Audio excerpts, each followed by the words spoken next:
Good afternoon. So this is screening effective guide RNAs for epigenetic editing in Spem1, Catsper4, and using dual-luciferase assay.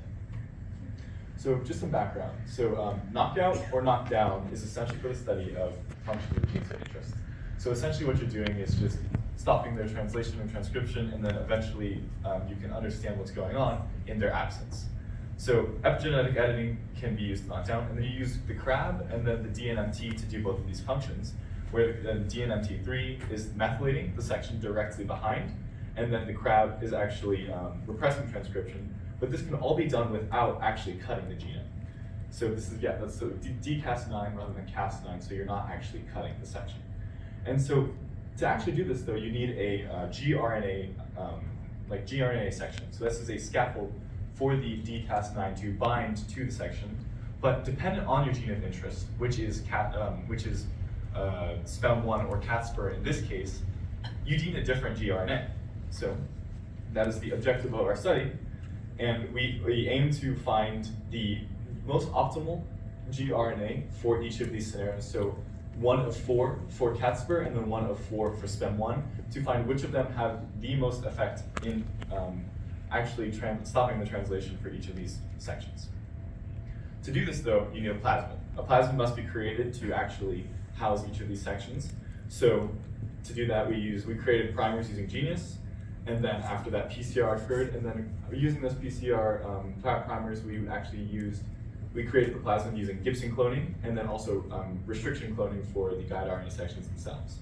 After the plasmids were successfully created, they were transformed into bacterial cells, and these bacterial cells were allowed to culture, and then from there we picked positive and negative clones to make sure that each of these sections actually had plasmids. Now, the results from the plasmid construction look something like this. Now, each figure is a different gel that we ran to actually make sure that each of these sections either included luciferase, which is what we're actually using to test the efficacy of our guide RNAs, and to make sure that each of these plasmids were not able to be digested, because if they were to be digested, they would break apart, which means that they wouldn't be useful for our study. So in the first one, we needed to check if luciferase was present by just running PCR, and as you can see, most of the lines are present, but except for 5 and 6 for Spem1, so we did include those in our studies. And then from there, we actually clone picked each of those sections that were positive for the luciferase, and then we were able to do a PCR, and then after the PCR, we used that product to do a digestion on them, and as you can see, most of them stayed together comparative to the negative control, which was digested, so all of these ones are on a different level, which means that they were not digested, which are good for our study. And then further from that, we isolated the plasmid. After that, we were able to make sure that each of those plasmids could not be digested.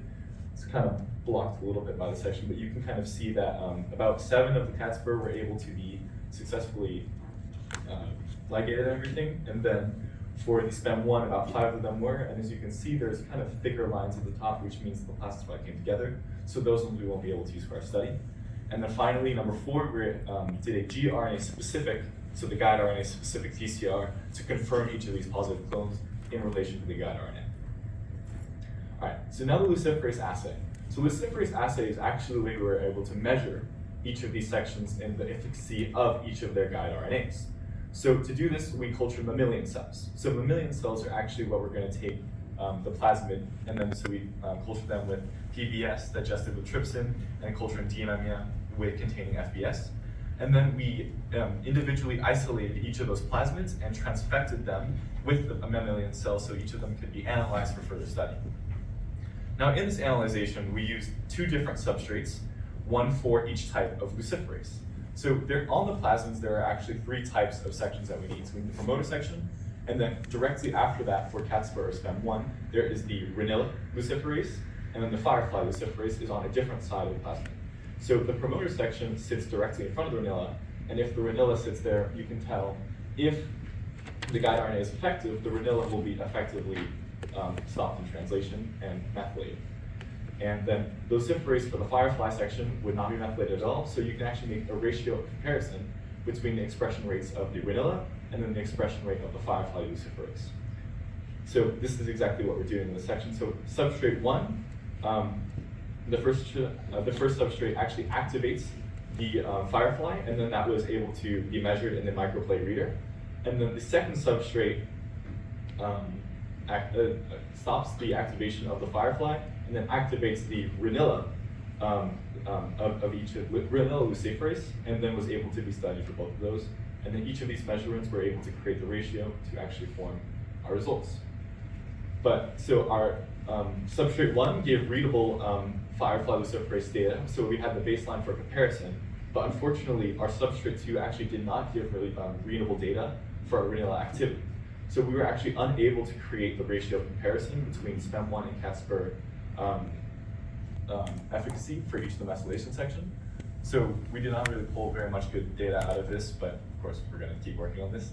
And two main theories may explain this lack of data. So one of the ideas is that the promoter itself in front of the Rhinella section was not very good, and its activity was just too low, which did not allow for the guide RNA to attach, or each of the sections to attach, of the polymerase to attach. So Rhinella luciferase was not able to be translated, which means its activity would be very low, giving, of course, not readable data. Or the second part of it, the transfection efficacy was too low. So when we transfected the plasmids with mammalian cells, if you do that, then if it doesn't work, you're scanning nothing, essentially. So those are two theories into why this section didn't work out very well. But in the near future, we will be continuing to optimize each of these strategies, and then we'll probably be doing this again, maybe later this afternoon or next week. So hopefully we'll try to figure that out, and hopefully the power doesn't go out.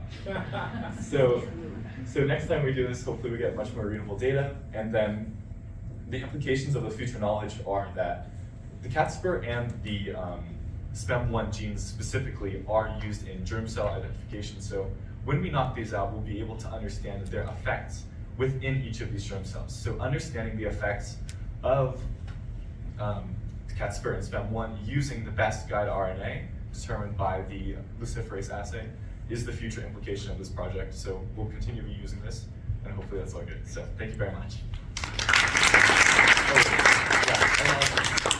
Thank you for the Yan Lab for everything that you've done for me this summer. I learned a ton. It was super excellent. I had so much fun. And special thanks to Dr. Zhu Wang. Like, you're the best. You helped me out so much. You're the man. All right, thank you so much.